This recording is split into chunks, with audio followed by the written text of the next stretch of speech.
हम लोगों की डे टू डे प्रैक्टिस में टंग एग्जामिनेशन का बहुत बड़ा महत्व है।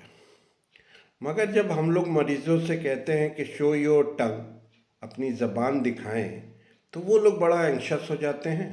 और कुछ लोग जो है थोड़ा सा जो है अपने आप में जो है कॉन्फिडेंस की कमी के कारण से कहिए चाहे उससे कहते हैं डॉक्टर साहब मैंने पान खाया है, मैंने अभी कोई चीज़ खाई है। तो हम डॉक्टर्स जो हैं टंग को देखने के लिए उन लोगों को बराबर समझाते हैं कि मैं आपने पान खाया है कि क्या खाया है वो नहीं देखते। हम लोग आपकी टंग में बहुत सारी चीज़ें, बहुत सारे राज ऐसे होते हैं जो टंग के अंदर जो है आपके छुपे होते हैं, उसको हम लोग ढूंढने का प्रयास करते हैं।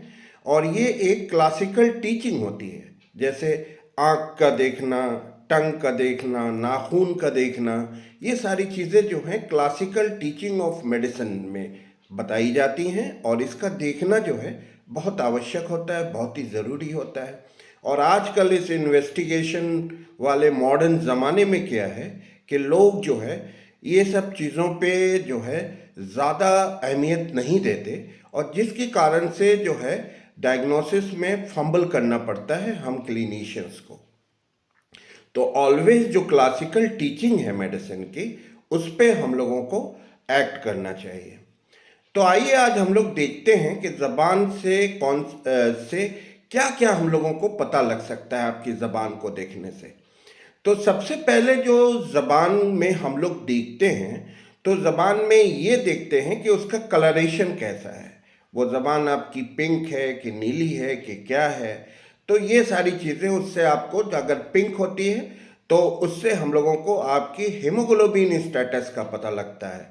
और अगर जो है आपके वायलेट कलर की होती है या नीली हो जाती है आपकी ज़बान, तो उसमें बहुत सारी कंजेनाइटल हार्ट डिजीजेज होते हैं जो सेंट्रल साइनोसिस को शो करती है। वो सारी चीज़ें पता चलती हैं।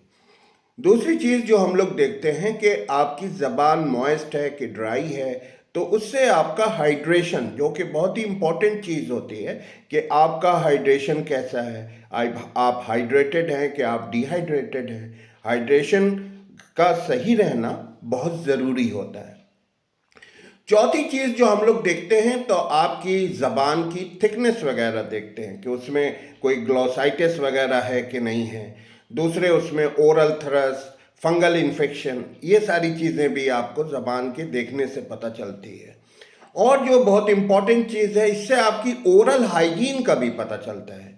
जितनी अच्छी आपकी ओरल हाइजीन होती है उतनी आपकी जो है हेल्दी लाइफ होती है, आपकी जो है हेल्थ आपकी अच्छी होती है। और जो इसमें जो चीज़ें देखते हैं, कभी कभी टंग से जो है आपके जो है बहुत सारी जो है आउटग्रोथ्स वगैरह निकलती है, जिसमें बहुत ही रेयरली एक आउटग्रोथ होती है जो आपकी नीले रंग की एक आउटग्रोथ होती है, जिसको हम लोग रैनुला बोलते हैं। तो रैनुला भी बहुत बेस ऑफ द टंग से वो निकलता है। तो ये सारी चीज़ों के बारे में हम लोग को पता चलता है।